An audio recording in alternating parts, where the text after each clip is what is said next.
Hey, this is Tanya Eliza from TanyaEliza.com. And in this episode, what we're talking about is how to deal with negative prospects. I can't tell you how many times I get asked this question, Tanya, what do you do? What do you say? So in this episode, we are talking about it. So stay tuned.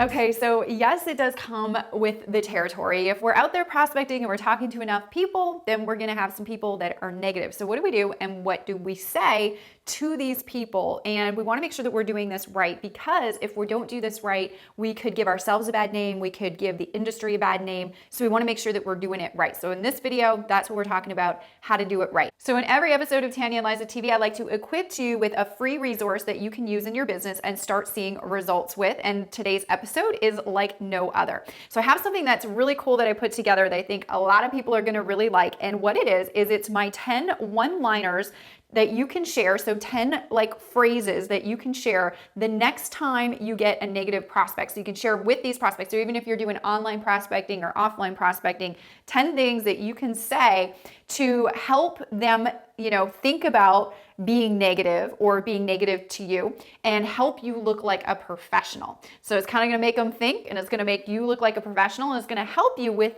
dealing with negative prospects. And so these 10 one-liners you can pick up absolutely free.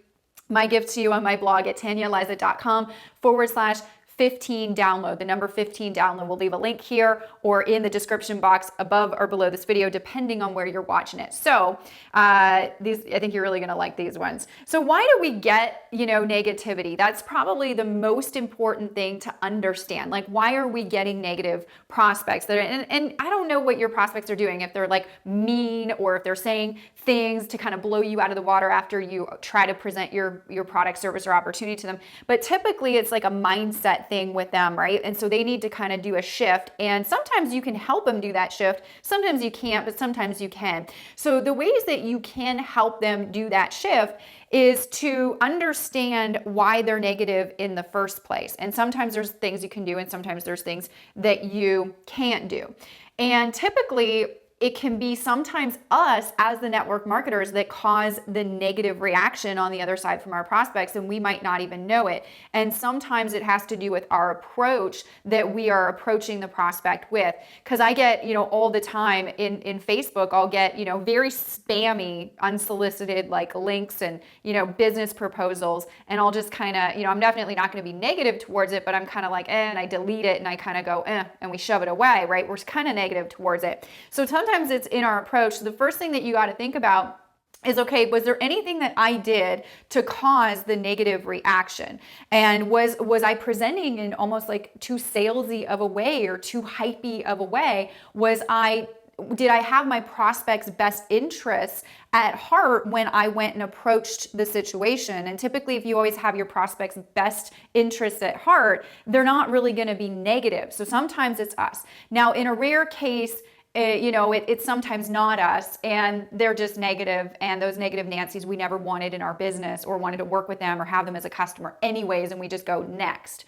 But one thing that you can do is just kind of reevaluate the situation and go, is there anything that maybe I did to cause them to be negative? Sometimes the hardest thing is to look internally, but sometimes internally, those are the things that we can control. We can't control if we have a negative prospect, even if we, presented with their best interests at heart, found out what their problem was, and came in as the solution provider. And if they still were negative to us, next. Okay, so that's one way to kind of help your negative prospect, ratio. If you're thinking, oh my gosh, I have so many people being negative to what I'm doing, maybe it's your approach and how you're handling it. Now, sometimes it's really not, but just sometimes it is. So it's important to look there, because if we think about it, let's say we go to a really good restaurant and we share the experience with that same person, are they going to be negative with that restaurant or movie suggestion? Typically not, because when we recommend movies or restaurants, we go at it in a story-like fashion. So we go and we share our personal experience and how, why we like the food there, or why we like the movie, and why we might think that they would like it too, based on on the interests and needs that you know that your prospect has. So just think about that as you go into your sales presentations or your appointment setting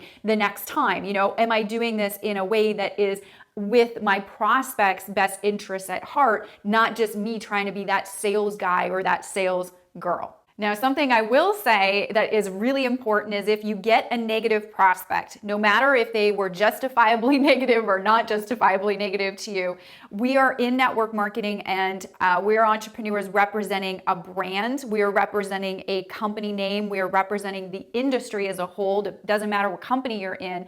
Please, please, please, for the love of everything holy, if you're religious, I don't know, do not be negative back. Do not, do not be rude back. Do not do anything but stand above them if they're negative. Okay. So if they're negative, you can use some of those one-liners that I'm going to give you as a freebie in this episode at TanyaLezza.com/15 download. You can use those one-liners. Make sure that you're being positive. Make sure that you're stepping above their negativity and don't stoop to their level if they're negative. Because if you're rude or you're negative back to them, that gives our industry, it gives the brand that you're representing a bad name, and you never want to do that. And another thing that you want to avoid doing is giving them a reaction. Some people are just out there, they're negative, having a bad day, and all they're doing is they're fishing for a reaction from you. And that's, you'll feed their negativity if you give them a reaction that they're expecting. So if they're rude and negative to you and you're rude and negative back, they're like, haha, I won. Don't ever give them that, right? Stand up, be a professional in what we do.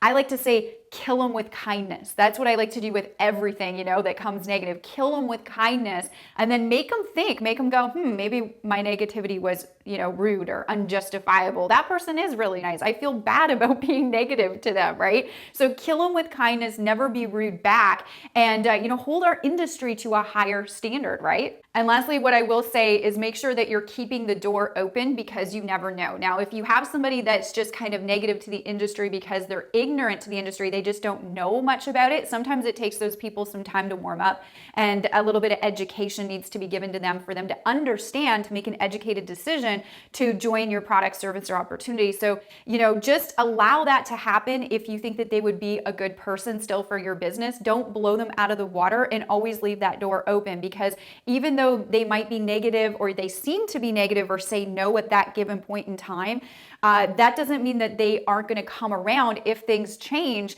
and want to join or buy from you later. And if you're rude because they just didn't see the bigger picture immediately, they will never come back to you and you will close that door. So you absolutely never want to do that. You always want to leave the door open, because you never know who's going to come back into your world and what kind of customer or teammate that they will be to you. And you just never know. And that's what I've learned in this industry. I've had people that didn't understand what I'm doing and kind of give a negative light to it and made me feel a little bit bad. But then they saw me create success and they kind of watched our journey, and then they came back around. And because we were positive in the beginning, leaving them with just their thoughts and letting them come around to the fact of what we were doing, they came back and they joined our team. Now, if you don't leave that door open, they're going to join somebody else and be in somebody else's team or be somebody else's customer. So that's really important to know as well. And as always, make sure that you're using those one-liners that I've designed and put together for you, things that we use in our business that work really well if you're still dealing with negative prospects, which you probably always will. It's just part of the industry, right?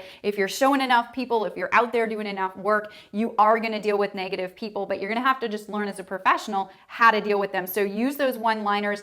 They're absolutely free. Download them right now and print them out and start using them in your business, either offline or online when you're doing your prospecting. You can get them at TanyaLezza.com/15, the number 15 download. We'll leave a link in the description box if you're watching this on my YouTube channel or below this video. Use them. They're going to be really powerful in your business. On my blog post at TanyaLezza.com/15 download, I'm also going to leave some really cool resources for you to generate more leads in your business and to help you with your follow-up. I always like to leave a really powerful resource section, tools and training that we're using in our business that have been helping us really well. So you can go and check those out inside of the resource section as well. So did you get value out of today's episode? I hope that you did. And if you did, please leave me a comment below. Let me know what you liked most about it and share it with anybody that you think would get value out of this information as well. Again, this is Tanya Eliza from TanyaEliza.com. We will see you on the next episode.